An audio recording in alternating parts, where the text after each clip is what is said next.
Meron po kasing lumabas na voice recording. Ang kita mula sa importasyon ng sibuyas na hawak naman ni Martin Araneta. Iyak na ang mga bubunistang, tanganistang, loyalista ni Ngagba dito, anak ng kagwang, oh. Lumabas na ang totoong mastermind sa mga scam sa bigas at sibuyas na umabot nga po sa 800 pesos ang kilo. Anak ng kagwang, ikinanta na ho ni Saldico, si Lisa Marcos at si Martin Araneta. Kapatid po yan ni Baki, ha? Na di umano'y utak sa sibuyas at rice scam, anak ng kagwang naman, oh. Ano bang nangyayari sa bansang ito? Punong-puno talaga ng mga budlat ang mata. Budlat na ang mata, butod pa ang tiyan. Budlat na rin ang tiyan ng mga animal na ito, no? Senator Robin Padilla pinaiyak si Claire Castro. PCO trolls, binisto ng naturang senador sa budget hearing patungkol sa PCO. Anak ng kagwang, wala kayong takas dyan. Hoy, kinampihan eh. Kinampihan ni Tuta Suto itong PCO tungkol sa mga banat ni Senator Idol Robin Padilla. Magandang gabi po sa ating lahat mga kabisdak. Palike po muna, pa-share, pa-subscribe at pakipindot po ang inyong notification bell upang lagi po tayong updated sa ating mga video. Sa mga trolls nang laging nakatambay sa Bisdak Pilipinas, mga anak ng kagwang kayo, pinapalamo namin kayo. Yung pira ninyo, yung kinikita ho ninyo yan, galing po yan sa mga taxpayer, mga inayupak mag-subscribe. O eto mga kababayan ko, suportahan nyo po ang Birada Agila tuwing alas 2 hanggang alas 4 ng hapon, Lunes hanggang Biyernes sa Birada Agila YouTube channel. Paramihin naman natin yung subscribers dyan mga kabisdak. Mapapanood po ninyo ako dyan ng live. At maraming salamat to sa pamilyang Lovelin Sibukawa at UC Sibukawa sa pagdonate, pag-sponsor sa SMNI Foundation. Thank you so much po, palakpakan po natin. Oh, ito na. Grabe na, killing me softly.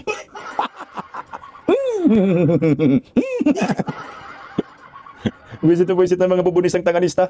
O ito, yung amo ninyong nakatabingi ang panga. Hinamon po si Saldico. Lalo na kayong binako ni Saldico ngayon. Sinagot po ni Bubuim itong si Saldico. Ang sinagot niya yung kagahapon na banat ni Saldico. Pero yung ngayon wala pang sagot, nabigla. Bigla pong nag-report ang bulager na presidente na palaging nakatabingi ang panga, na ngayon masaksihan din po ninyo. O ito, may hamon siya po dito kay Saldico. O may report daw siya, marami daw kinakasuhan at kakasuhan, anak ng kamuti. O ito, pakinggan natin si Bubuim. Magandang araw po sa inyo lahat. Ito patuloy sa aking pagre-report sa inyo tungkol sa mga development, sa mga kaso na hinggil doon sa mga flood control project. At i-report ko po na ngayong araw yung AMLAC, yung Anti-Money Laundering Council, nakakuha na po ng 2 freeze order. This brings the total amount of assets frozen to about 12 billion pesos. Kasama po dito ang 12 billion daw na freeze assets. Eh yung sa'yo, kailan po natin i-freeze yan? Anak ng kamuti, oh. Trilyon sa inyo, sir, eh. Isama nyo yung sa'yo. 12, isamantala yung nawawala sa pundo ng bayan, 1.2 trillion sa flood control pa lang. Mga trilyon nawala, huwag nyo kami buluhin dyan, Yor. Ang mga air asset ni Saldico, ang value mga 4 billion. At bukod pa ron, meron po tayong nakuhang 3,566 na bank account, 198 insurance policies, 247 motor vehicles, 178 real properties, 16 na e-wallet account at saka air asset na frozen na. Umpisa lang pupit. Yung sa'yo, sir, kasama? Martin Romualdez kasama? Kay yung kay Sandro kasama ba? Kay Lisa kasama ba? Kay Martin kasama ba? Ang sagot wala. Kaya ano to? Pambubudol na naman. Diyan kayo magaling sa pambubudol eh. Wala nang kumakagat dyan. Ito, mas marami pong asset ay mapofrozen para maibalik ang pera ng tao sa kanila. Ito po ang aming pangako that the money of the people will be given back to the people. Meron din. Ay, ang yabang mo. Money people will be giving back to the people. So ngayon yung pera ho ninyo, mag-asawa, magpamilya, kailan nyo po ibalik? Ang dami nyo nga po ibabalik dapat eh. Di ba po yung mga nakaw na yaman po ninyong mag-ama? No? Yung tatay mo, grabe, ang daming ninakaw nyo rin. Ibalik nyo rin. Nang maniwala kami sa inyo, di ka nga ho nagbayad ng state tax eh. 203 billion state tax. Kailan nyo bayaran? Di ka na nga nagbayad, nang limbat ka pa. Kapal din ang mukha, no? Wala, manid na talaga yung mga pulboronic pag ganito eh. Din pong development, yung ICI at saka ang DPWH, magsusumite po ng ebidensya sa ombudsman and magrekomenda sila ng kaso ng plunder, anti-graft, bribery, conflict of interest sa 8 congressman na may-ari ng mga construction company na may proyekto sa DPWH. Anong construction company? Anong construction company? Cons? Tracks? Hindi construction company. Ang hilig mo sarap, corruption. Tingnan no, pati construction hindi mo mabanggit-banggit ng tuwid. Talagang babalik ka talaga sa corrupt, no? Corruption, anak ng kamuti. Oh. Mga nakarehistro kasi kay Bubuim talaga, kurap eh, corruption eh, yan. Contraction. Contraption ka dyan. Oh. Lastly, meron po akong ipabanggit sa inyo. Dinapitan po kami ng abogado ni Saldico at nagtatangkang mag-blackmail na kung hindi po namin kakanselihin daw ang passport niya, hindi na raw siya maglalabas ng video. I do not negotiate with criminals. Kahit maglabas ka na ng video ng lahat ng kasinungalingan mo na pag-destabilize sa gobyerno, gusto kong malaman mo, Saldi, makakansela pa rin ang passport mo. Hindi ka na makakatakas sa hustisya. Sinungaling ka daw, sir, sabi ng mga abogado ni Saldico. Ano naman nagiging pido-dido na si BBM? Ganun talaga, napansin nyo, no? Okay, kasi lumapit daw ang abogado ni Saldico, magba-blackmail daw sa kanya na pag hindi daw kakansilahin ang pasaporte ni Saldico, ay ititigil na daw ni Saldico ang paglalabas ng mga video. Pero ang sabi naman ni Dayunior, wala daw ariglo sa mga kriminal, gumaya kay Day Sara. Hindi naman kriminal pa si Saldico kasi wala pang conviction, di ba? May kaso, may akusasyon. Kayo, convicted ka, di ba? Convicted sila sa mga kasong pangungurakot. So ngayon, hinamon-hamon mo si Saldico na maglabas pa ng video. Ngayon, nilabas ala. Naglabas, dali, asawa mo, pati bayaw mo. Nakatikim talaga. Talagang binuljak ng todo ni Saldico ngayong araw. Yan ang pag-usapan natin. Oh. At yung sinabi niya, walang kongresistang kaya sasampa ng kaso plunder, direct bribery. Ay, ito po yung mga pangalang nito. Baka meron kayong kamag-anak. Madami pira siguro nila dyan, no? Ito si Edwin Garjula. Medyo sikat na rin po sa pangungurakot. Saldico, ayan. Si Martin Romualdez, ligtas. Ang inumin talaga, oh. Nasaan si Martin dyan? Oh, yung isa dito, si Representative James Ang. Representative Ginny Nisay, sino ba to? Agustina, Pancho. Ito pa yung isa. Makalaban to ni Joseph Lara. Intindi rin niya sila ni di ba yung gobernador, naglaaway-away sila dyan, gobernador Mamba sa Cagayan. Uy, Francisco Matugas. Sa Surigao del Norte, patay tayo diha. Representative Noel Rivera. Ayan na po yung mga binanggit ni Bubuim. Mga kakampi naman niya yan. Pumirma naman niya ng impeachment laban kay Vice President Inday Sara. Ayan, tinabla na nila. Si Martin Romualdez na nagsusulong ng impeachment, wala, hindi sinasama. Kita mo naman talaga ang drama na magpinsang mga buhaya na to. Ewan ko lang kaya kung may maniniwala pa sa mga hinayupak na ito. Ang sabi ni ni Bongbong, daw, ang tawag dyan, maglabas ka pa daw ng video, Saldico. Ito, naglabas na nga muli ng video si Saldico. Bukas maglalabas na naman ito. Ito ay katakot-takot na revelasyon ni Saldico. Tinuturo po niya si Martin Aranita at Lisa Marcos, si F. Elisa. Ayan, magkapatid na Aranita na utak di umano sa scam sa sibuyas at scam sa bigas. Maalala po natin yung bigas umabot ng 65 per kilo at yung sibuyas, ito yung nakatakot, umabot ng 800 pesos ang kilo. Pero hito, pakinggan po natin ang mga panibagong revelasyon at banat ni Saldico sa pamilyang Marcos. So ito, kagahapon, si Sandro Marcos na dali. Ito naman, yung nanay na niya, si Lisa nga. Naulaan natin, no? Lisa is the next. At dali pa si Martin Aranita. Pakinggan po natin. Ang SOP collections sa Bureau of Customs na umabot sa 11 billion pesos. Oy! May 9 billion pesos collection mula sa sugar. Ang kita mula sa importasyon ng sibuyas na hawak naman ni Martin Araneta. Tinawagan daw siya ni First Lady Lisa Marcos at ipinapatigil ang investigasyon. Sa First Lady Lisa Marcos mismo ang may hawak sa mga rice importers. Dahil pala sa dami ng SOP at remittance na ipinapasa sa bawat transaksyon. Ang pinakamakapangyarihang pamilya pa mismo ang sangkot sa ganitong sistema. Antindi, no? Interesting po itong sa sibuyas para sa akin at saka sa bigas, no? Kasi yung bigas kasi nag-65, 70. Ngayon, mahal pa rin yung bigas, no? Kasi, di ba, yun po yung ipinangako ni Bongbong Marcos na mag 20 pesos per kilo sa campaign period. O yun na nga ho yung nagiging bala ng mga nagkikriticize sa kanya, kagaya tayo, nabudol si BBM, 20 pesos per kilong bigas, asa na. No? At itong sibuyas nga ho, dahil ginto yung presyo, tinarantado talaga tayo dito, umabot ng 600 to 800 pesos ang kilo ng sibuyas. At ito, sa asukal, no? Meron din na SOP sa asukal, kaya po mahal ang mga bilihin, mga produktong iyan, dahil pinapatungan ng mga negosyante yung kanilang mga produkto, kasi nga, merong SOP, kinukuha, anak ng kagwang tong gobyernong ito. Grabe na talaga ha, sobra-sobra na ha. Tsaka itong sa Bureau of Customs, ito yun. Sa Bureau of Customs, ilang bilyon umabot? 11 billion yung SOP. Nakukuha nila, animal talaga. Tuloy, part 3. Ngayon naman po, tungkol sa kampanya nitong 2025 elections, nagkwento sa akin si dating Speaker Martin Romualdez. Kinausap daw siya ni PBBM sa Tacloban para tumulong sa gastusin ng mga kandidato mula national hanggang local candidates. Ang sagot ni Speaker, naibigay na niya ang SOP collections sa Bureau of Customs na umabot sa 11 billion pesos. So, ibig sabihin, humingi na ng backup itong si BBM dahil kailangan ng pera, siyempre eleksyon, no? At ngayon, namang problema siguro si Romualdez, Dahil nagbigay na ng SOP galing sa Bureau of Customs na 11 billion pesos. Anak ng kagwang, bilyon-bilyon ha. Bilyon-bilyon ang pinag-uusapan dito. Wala kang marinig na milyon eh. Grabe talaga. So, bilyon yung pinag-uusapan dito guys. Siyempre, siguro namang problema ngayon si Martin Romualdez. Saan tayo kukuha? Binigay na natin, putang ina, nanghihingi na naman. O ito na, pakinggan natin si Saldi. Dagdag pa dyan, may 9 billion pesos collection mula sa sugar na ayon mismo sa kanya ay pinaghahatian lang ng 5 kumpanya para makontrol nila ang presyo ng asukal sa merkado.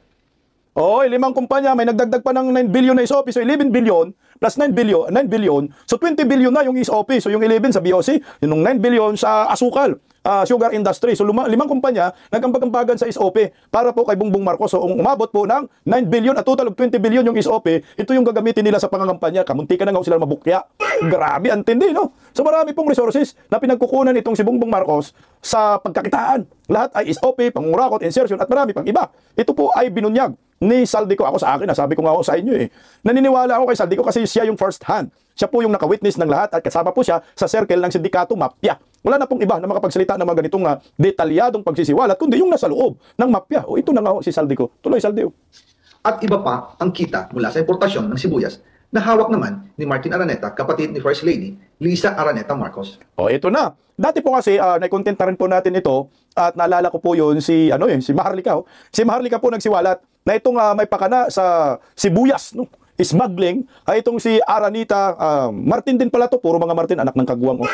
Martin Aranita, na kapatid ni Lisa Marcos, sila magkapatid. So minamaniobra nila po yung agri-products. So magugulat ka, umabot nga po ng 800 pesos ang kilo. Naalala rin po natin yan, nagkaroon kuno ng investigasyon, nag-privilege speech, I think si Swansing, na sa West and Means ni Salcida, inimbestigahan po itong yung 800 pesos per kilo scam sa sibuyas smuggling. Nawala ho yun, bigla lang nawala. Bakit kaya? Pakinggan natin si Saldico. Kung matatanda ninyo, noong 2022, nagkaroon po ng investigasyon sa Kamara na pinangungunahan ni Congressman Toto Swansing dahil sobrang taas ng presyo ng sibuyas. Sa Sultan Kudarat yan. Umabot ng 600 pesos kada kilo. Gayong dapat ay nasa 80 pesos lang. Doon lumabas ang pangalan ni Martin Araneta bilang isa sa mga nasa likod ng kontrol sa importasyon ng sibuyas. Okay. So yung kilo dapat daw that time, yung sibuyas ay 80 pesos. Saldico, umabot po ng 800 pesos, sir. Yung presyo ng sibuyas, 600 to 800. So 80 lang dapat ang kilo. Tama rin naman kasi magkano po ang kuha yun sa mga magsasaka? 15 lang ang kilo, sa 20 ang kilo eh. Ng sibuyas eh. Nung malaman-laman ng mga magsasaka, umabot po ng 600 to 800 pesos ang kilo. Pinakamahal na sibuyas sa kasaysayan ng ating bansa. At ang tinuturo nga po na nagkontrol dito ay si Martin Araneta at itong si Michael Ma. O, itong si Michael Ma, nagiging special envoy to China pa nga. Ayan o. Yan po si Martin Araneta, nasa kanang screen po ninyo, sa kaliwa si Michael Ma. Sila po yung nagmaniobra ng presyuhan ng sibuyas. Sibuyas is smuggling. O ito na po, lumabas ng katotohanan. Lahat ng mga sinasabi noon ni Maharlika, nangyari, totoo. Na pinatunayan ngayon ni Saldico. Sige, tuloy, Saldico. Pero hindi po natuloy ang investigasyon. Ang sabi ni Speaker, tinawagan daw siya ni First Lady Lisa Marcos at ipinapatigil ang investigasyon. Kaya walang natuloy at walang naparusahan. Dahil pala, kontrolado ng kapatid ng First Lady ang importasyon ng sibuyas. Stop muna tayo dun sa sibuyas ha. Tama, yung investigasyon na tigil eh. Nag-umpisa, pero biglang naglaho. Hindi natin alam kung may nakulong ba dyan. Wala talaga, as in. Pinapatigil kasi kontrolado ni Lisa at ni Martin Araneta ang naturang smuggling. Kasi nga kung ipagpatuloy, baka tatamaan at mabunyag itong si Lisa Marcos at mabilis ang pagbagsak nila. Pero ito ngayon, wala nang kawala. Ganito rin po ang nangyari sa bigas. Bigas naman. Noong April 2023, nagsimula nang tumaas ang presyo ng bigas. Kaya iminungkahi ko kay Speaker Martin Romualdez na kung pwede, ay mag-angkat tayo ng 13 million metric tons para sa buong taon. Ang layunin ko po ay mapababa ang presyo ng bigas sa 22 pesos kada kilo. Pero hindi po ito inaprubahan ng Pangulo nung sila ay nasa Clark. Dahil doon, sumipa ang presyo ng bigas na umabot ng 55 pesos kada kilo hanggang 2024. Noong 2024, kinausap ko ulit si Speaker Martin Romualdez na kung pwede, makausap namin si Secretary Laurel Chu ng Department of Agriculture at Secretary Ralph Recto ng Department of Finance para maibaba ang taripa ng bigas mula 35% to 15%. Sinabi ko kay Speaker Martin Romualdez na kung pababayaan natin ang patuloy ng pagtaas ng presyo ng bigas at umabot ito sa 60 pesos kada kilo, siguradong magagalit na ang taong bayan. Posibleng magrevolusyon na ang mga tao at tiyak na maapektuhan dito ang mga kandidato ng administrasyon sa 2025 elections. Isa sa mga patunay na hindi na masaya ang taong bayan ay ang pagbaba ng approval rating ng Pangulo noong panahon na iyon dahil sobrang taas na ang presyo ng bigas. Nangyari po ang meeting at halos inaabot kami hanggang alas 2 ng umaga nakikiusap, nagpapaliwanag. Buti na lang, matapos ang matagal na negosasyon, pumayag din sila. At di nagtagal, inanunsyo na rin sa publiko na ibaba ang nangbuwis sa bigas. Ngunit, matapos ang 4 hanggang 6 na buwan, hindi pa rin bumababa ang presyo ng bigas. Kahit ibinaba na ang taripa nito, kaya iminungkahi ko kay Speaker Romualdez na magpatawag ng investigasyon tungkol sa bigas sa pamamagitan ng Quinta Committee hearings. Sige nga, tuloy, Quinta Committee hearings. Habang iniimbestigan ito ng Quinta Committee na pinamumunuan ni Congressman Joey Salceda, bigla na lang itong pinahinto ni Secretary Kiko Laurel Chu matapos niyang ipakita ang isang confidential report. Nakasaad dito na si First Lady Lisa Marcos mismo ang may hawak sa mga rice importers. Nako, Ayon kay Secretary Laurel, maaapektuhan daw ang First Lady kung itutuloy ang investigasyon. Dahil kasama raw nila sa Vietnam visit ang ilang importer ng bigas. At nag-dinner pa raw sila roon. At nung araw din yun, tumawag si Congressman Sandro Marcos kay Speaker Romualdez upang ipatigil ang House investigations tungkol sa bigas as instructed ng Pangulo. ang tindi naman ni Baki. Grabe, no? Si Lisa Marcos, kung ito paniwalaan natin, ha? Siya na nga yung may hawak ng sibuyas, sila magkapatid ni Martin Aranita, mga import na yan. Ito naman ngayon, hinawakan pa rin yung bigas. So lahat ng mga importer, hawak sa leeg ni Lisa Marcos. Puta, malaking kickbacks yan. No, malaking SOP yan. Pinatigil yung investigasyon kasi 'di ba lumubo ang presyo ng bigas. So ngayon ang ginawa ho yun ng ng mga importer yung hoarding. So nag-hoard sila ng mga bigas para pag wala ng bigas sa merkado ay tatsisipa ang presyo. Umabot nga ng 65, no, 60. So ito yung sindikato na ginawa ho ng nila ni Lisa, kung itong paniwalaan natin, at ni Martin. Maalala ko po yung bigas, na I think sa Buanga ba yun, meron silang nasawata, no, na ilang toneladang bigas. Yung pala parang tanim lang yun para sa akin. Tapos kinumpis ka nga ho ng gobyernong Marcos, pinamigay ng libre para sabihin ay may malasakit sila, anak ng kagwang. Ang tindi ng drama ho, pero sila pala, yung mga importer pala, ay hawak na ni Lisa. Pero pwede rin pong ganito, no? Yung mga nag-importer na yun na may nagmamayari ng bigas na nakumpiska ng gobyerno, baka hindi kontrolado ni Lisa Marcos. Kasi 5 importer lang daw ang hawak. Baka pinahuli ni Lisa yung import rice na yon para yung mga importer na yun ay titigil at malugi. So 5 na lang ang nagmanipula ng pag-import ng bigas. Ito ay hawak ni Lisa Marcos. Matindi ka pala ka. Magkasama kami ni Speaker Martin Romualdez nang tumawag si Congressman Sandro Marcos. Dumating din si Secretary Laurel Chu sa Manila Polo Townhouse at doon siya pinagalitan ni Speaker dahil inilabas niya ang confidential report na nagdidiin sa First Lady sa issue ng rice smuggling. Ayay. Humihingi ng paumanhin si Secretary Laurel Chu at sinabi niyang, pasensya na, masyado akong naive. Doon namin naintindihan kung bakit. Kahit ibinaba na ang import tax ng bigas mula 35% to 15%, Mahal pa rin. ay hindi pa rin bumababa ang presyo sa merkado dahil pala sa dami ng SOP at remittance na ipinapasa sa bawat transaksyon. Dagdag pa po, maraming importers ng isda ang nagre-reklamo dahil kontrolado ito ng kaunting kumpanya lamang. Wala naman daw tax sa importation tuwing clean season, pero kahit ganoon, hindi pa rin sila nabibigyan ng permit to import. Ang mga kaunting kumpanya na ito lang ang nabibigyan permit to import. Dahil dito, kontrolado din ang presyo ng isda at ito din ang dahilan kung bakit mataas ang presyo ng galunggong. Mga kababayan, hindi dapat naghihirap ang Pilipinas. Hindi dapat ganito kamahal ang mga pangunahing bilihin tulad ng bigas. At higit sa lahat, hindi dapat nagugutom ang mga Pilipino. Walang silang malasakit sa taong bayan, lalo na sa mga mahihirap. Inaabuso ang kapangyarihan, nagiging negosyo ang pera ng taong bayan. Masakit man tanggapin, pero ito ang katotohanan. Ang pinakamakapangyarihang pamilya pa mismo ang sangkot sa ganitong sistema. Mula sa Pangulo, First Lady, hanggang sa anak, sila mismo ang nagtatakda, kumukontrol, at nakikinabang sa mga transaksyon dapat sanay para sa kapakanan ng sambayanan. Hawak at kontrolado nila halos lahat ng ahensya, kaya nagagawa nilang itago ang katotohanan. Sa mga susunod na araw, marami pa po akong isisiwalat. Patay. Maraming salamat sa inyong oras at patuloy na pag-unawa. Naway, magising tayo sa katotohanan at sama-sama natin hanapin ang hustisya para sa bayan. Diyos mabalos po sa Indogabos. Putik, sa nangyayari ngayon, mukhang si Saldico na nagiging hero ngayon eh. Wala na pinuruhan na yung pamilya, first family. Napunta na nga sa bayaw. Lahat po ng nangyayaring kababalagan, tingnan nyo. Mantakin mo yung agri-products. Alam nyo po yung agriculture products kasi, pag yan ang minamaniubra ng mga sindikato, laki ng pera dyan eh. Sa bigas, sa asukal. No? Sa asukal, at saka sa sibuyas. Di ba nag-attempt pa nga ho sila ng I think bawang eh.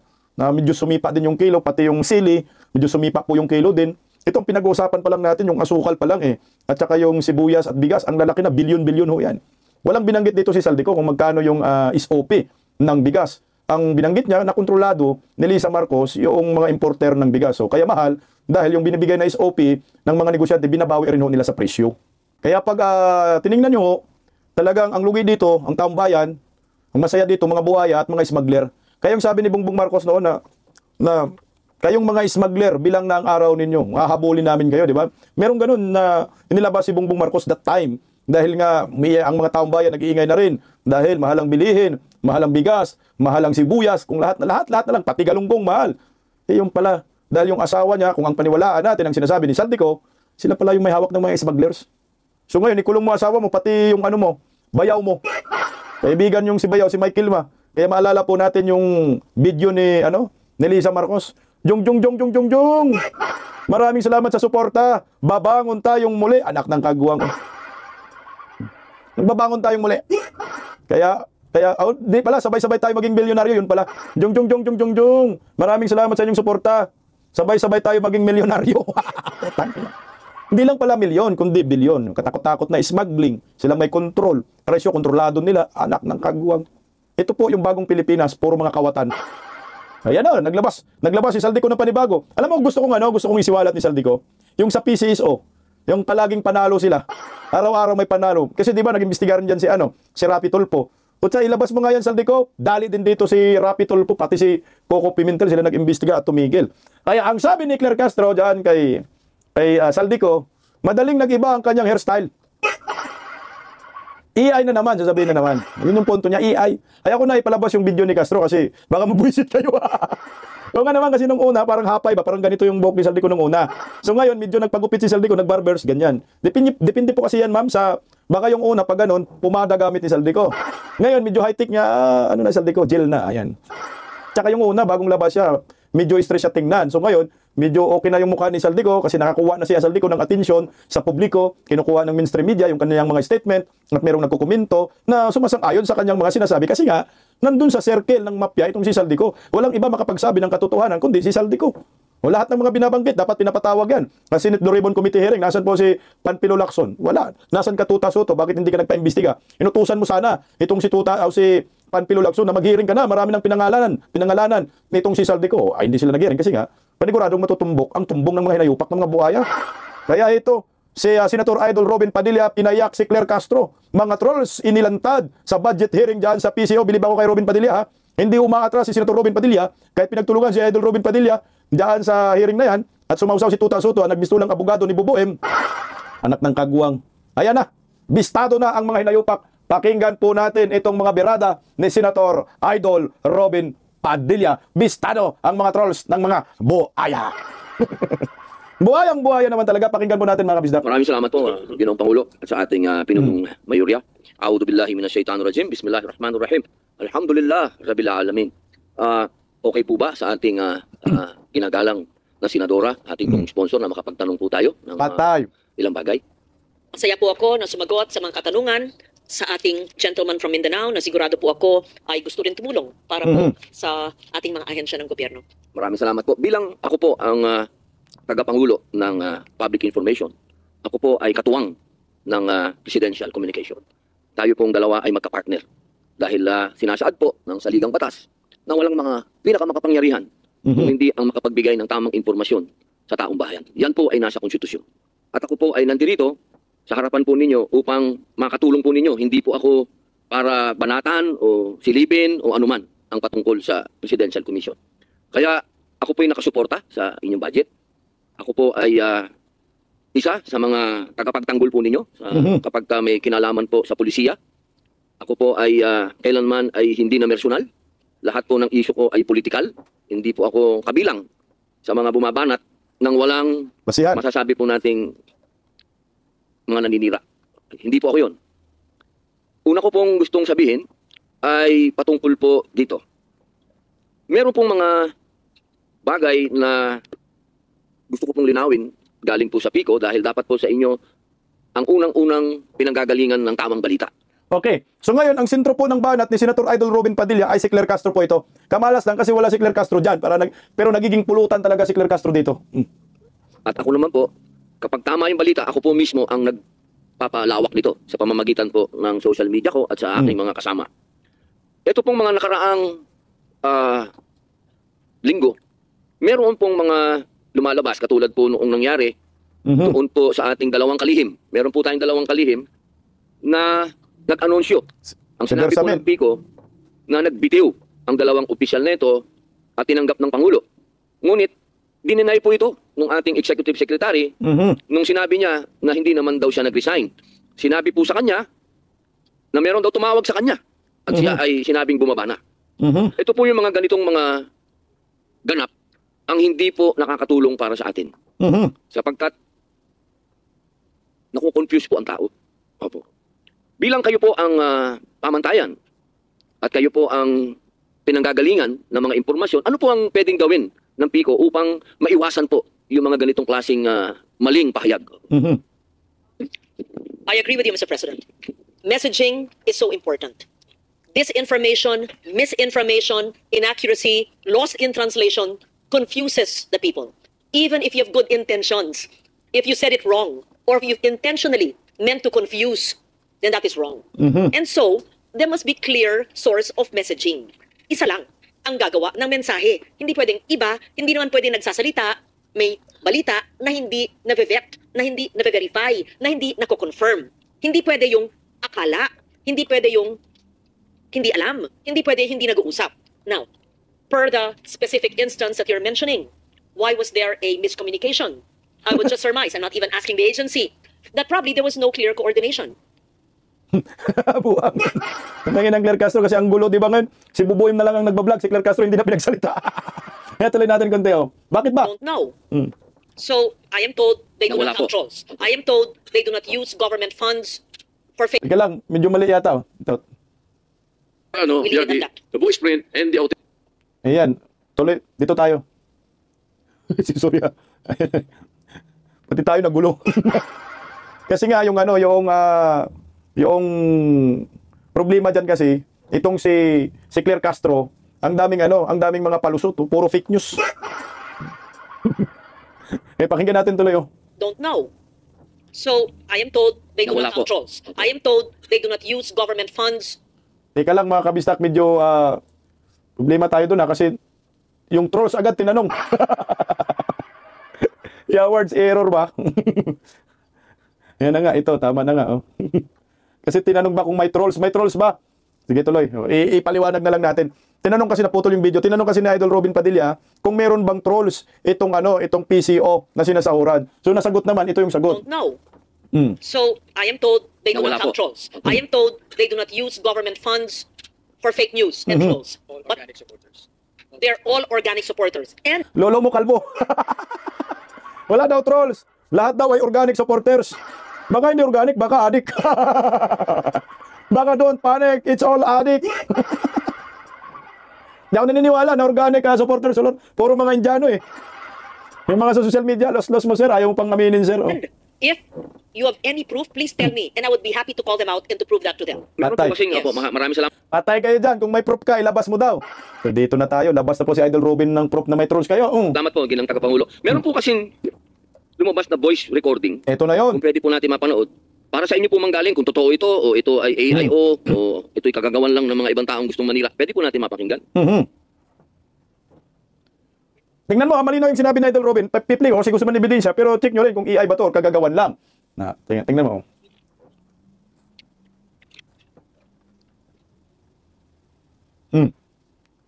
Na-delete video, Idol. Hintay muna natin sandali. Habang inaayos pa ng technical team. Habang wala pa po. Okay. Ako po ay merong final na bill kasi. Ebidensya natin dito ay Anti-Troll Farm Act. Kung pagbabasihan po natin yung sinabi ng ating mahal na senadora na ang gobyerno ay hindi dapat kinukonsinti ang troll farm, maaari po ba nating malaman? Yan na, Idol. Ito na. Yan na po. Ito na. Humingi ka na naman ng dagdag. Puro palpak naman yung mga vlogger mo. Pasensya na, madam. Ginagawa naman po namin lahat yung mga script na pina-forward sa amin eh. Sinunod naman po namin. Puro nga kayo palpak eh. Puro kayo hinang budget. Wala naman nangyayari. Ilan ba hawak mo na class A? Wala po akong hawak na class A. Puro class D lang po. 20 na troll. Sino yan? Yung grupo po ni Madarahog. Kasama sila Rosalinda at taga Bukid. Yan ba yung matandang mukhang gorilla na puro live ang pinagagawa? Yes po, madam. Sila din po yung humingi ng dagdag sa budget nila with the talagang kamusta. May magdadagdag. Puro naman walang kwentang ginagawa ng mga yan. At puro kayo kabobohan sa totoo lang. Puro kayo palpak. Ang sakit na magsalita, madam. Masakit ba? O masakit na ang sa totoo lang, nag-aabono na nga ako. Wala akong pera. Dahil sa kahingi nito si madam. Wala akong pakialam at problema mo yan. Napakabobo ng mga kinuha mo. Ay, nagsasawa na rin po ako, madam. Ganito na lang. I resign. Starting today. And remind lang po kita. Record din itong pag-uusap natin. Shit daw. Alam mo ako, hindi po AI yan. Kasi ang AI kasi islang. Islang siya, tapos dahan-dahan yung salita, no? Hindi po AI. Sa akin, legit ho yan. Para sa akin, ha? Pag AI kasi naiislangan ka, tapos iba yung pagkabigkas. Ito mabilis. Walang islang. At saka hindi iba yung pagkabigkas. At saka yung boses talaga. Si Claire Castro talaga, palingkira talaga. Punta na, kinampihan yan ni Tuta Soto. Okay tuloy, oh. Ayun po, sa mga... Pwede niyo pong sabihin hindi sa inyo galing ito, ha? Opo. Hindi ko po sinasabing sa inyo galing ito. Opo. Ang sinasabi lang po nila, ito daw po ay boses ng USEC. Claire Castro. Sa totoo lamang po ba? Sino po ba ito? I have no idea. I was about Claire Castro. Putangin na ang bubo-bubo daw kasi nang kinuha Wala daw class A na troll na kinuha yung babaeng yon. Class D daw, puro mga tanga. to ask you, who is it supposed to be? Can you please state on the record? Ang sabi po nila, ito daw po ay voice recording ni USEC Claire Castro. Na daw siya po ay may kausap ng mga vlogger. Puro mga bubo. Bubong vlogger, kausap. Hindi po, sa inyo po hindi galing sa kanya. Opo. Instead of naming somebody that we're not sure of, why don't we Lol.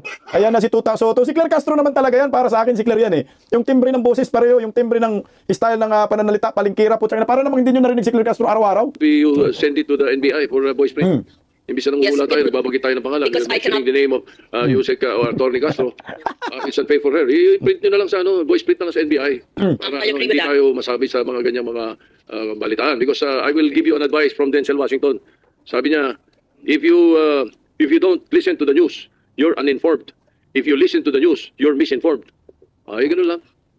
Magkano? Puntay na, bakit ikaw nag-abogado kay Claire Castro? Anak ka ng kagwang. Hayaan mo yung PCO. Nandun man tagapagsalita, halatang-halata ka talaga, bayaran kang tuta-suto ka. Kasi pag mabulilyaso si Claire Castro, mabulilyaso rin naman si Bubuim. Anak ka ng kamote, But Mr. President, I would just like to correct that. When I was in the news, it was the correct information. I worked very hard to validate all the news that I did, at least during my time. But regarding the request of Your Honor, Senator Padilla, I would not be in a position to ascertain the authenticity of the voice, and I would recommend the suggestion of the Senate President to please give that tape recording to the NBI for authenticity. Apo. And therefore, Saka, we leave it at that. Alam mo, Tuta Soto, tinatanong lang naman yan, nagtatanong lang si Idol kung sa tingin nyo ba si Claire Castro, pwede mo man i-deny kung hindi si Claire Castro para sa inyo. Sabi niya, hindi po yan si Claire Castro. Then sinab, bakit ba ang laki-laki ng issue ni Tuta Soto? Kasi nga, totoo yung sinabi ni Idol Robin Padilla na si Claire Castro yan. Kasi kung hindi yan si Claire Castro, papalag ba kayo? Anak kayo ng kagwang, tuloy, We leave it at that. The voice print and the authenticity of the recording kasi madaling splicing ngayon yan. Yes. Madaling Yes. So gawin I yan. would not say it's true. I would not say it's AI. Let the experts determine that. Anong splice? Yung conversation tuloy-tuloy. Pag sinasabi mong splice, inakat-kat mo. Hindi naman cut yun, tuloy-tuloy yung conversation na pamura pa nga Opo. Kaya po natin tinatanong po yung ating tiga Pico kung may alam po sila dito. Sasabihin lang naman nila kung oo o hindi. Tama, Yun ganun lang. po. Tapos. So kung meron pong kumpirmasyon na hindi po sa inyo galing ito, meron din po tayo kasing isang video na inaamin po ng Teka lang, putang ina. Hindi pa natapos, ha? Ito, may gusto pa ninyong ebidensya. Ito, isa pa. Tuloy, ating Pangulo na mayroong troll. Pwede po bang papalabas mo? Sige. 2016 pa malayo pa tayo. Ito yun. Napliko rin yan dito Nag-start talaga ito dahil noong 2016 nagpo-protesta tayo, wala tayong makuha na oras sa ABS, wala tayong makuha sa Channel 7, wala tayong makuha sa Inquirer, wala tayong makuha sa Philstar, pinapanatan tayo ng Rappler. Sabi ko, the only option that we have is social media. Kaya doon kami nag-concentrate. Kaya nag-hire ako ng libo-libo na troll army. Ayan na, Ipapakilala ko sa inyo ang ating... So yun lamang po, uli, tatanungin ko po kayo. Wala, ito po pwede natin pa-imbestigahan ulit kung gusto po ninyo, kung ito ay AI. galing talaga sa tunay o ito po gawa-gawa lang ng AI o ano. Tanong lang po uli. I would like to Butay na, sumagutan naman yung tuta. ay, puta. Talagang nakakatrupa kayo, ha? Sige nga, tuloy, inform you that that was a joke. he meant a joke because tinitira siya ng mga troll noon. So ang ginawa niya, kunwari meron siya sariling troll. But I assure you that because I know it for a fact. But anyway, you go ahead with your question. Apo. So ito po. O lol, anong joke? Hindi yun joke. Yun ba yung joke? Na seryoso siya nagsasabi na, kasi tinitira po tayo ng mga mainstream media, Rappler, tanganang kakampi lang ninyo, SMNI lang that time eh. Pero ngayon SMNI, tinarantado ho ninyo. Kaya ang ginawa ho ninyo ay nag-hire kayo ng mga trolls. Yan ang punto mo riyan. O bakit nyo i-deny ngayon? Bakit nyo dinidepensa? Para na sinasabi, merong siyang trolls at pinapakilala niya yung mga leader doon. Eh yung kagaya ngayon, ang leader si Claire Castro sa mga trolls. Siya yung mga namimili. Puta, may class A, class B, class C, may class D pala. O kamalas yung nakausap, class D at magulang yung class D. Naka-record si Claire Castro. Bakit ba pinagtatakpan ninyo? Totoo naman. Po, tanong lang po uli. Kung joke man po ito o hindi, kayo po ba sasabihin niyo uli sa amin at naririnig po ng taong bayan na wala kayong troll sa gobyerno? Yun lang po kailangan natin linawin. Opo. So, babalikan ko po kayo. Kung wala pong troll ang gobyerno, inaasahan ko po ba na itong ating bill, na Senate Bill number 1490, ang Anti-Troll Farm Act, ay Stop na tayo doon kasi gusto ko lang po yun. Alam nyo, itong si Tuta Soto, halatang tuta talaga. Mantakin mo, nag-aabogado kay Claire Castro, nag-aabogado sa PCO. Bakit siya nag-aabogado? Kasi nga kung mabulilyaso itong PCO, sila Claire Castro, ang tatamaan si Bongbong Marcos. Kasi ano bang ginagawa ng trolls? Attack ng attack sa mga Duterte, depinsa ng depinsa kay Bongbong Marcos, pakalat ng fake news. Yung mga utak ng mga trolls ni Bongbong Marcos, yan yung utak ni Claire Castro, parehong utak. Kahit balik-balikin po natin yung video, anak ng kagwang, si Claire Castro po talaga yan. Ganyan yan, palingkirang estilo. Nakita mo yung sa ABS-CBN noon, na parang nagwawala nga siya sa RTC, palingkira.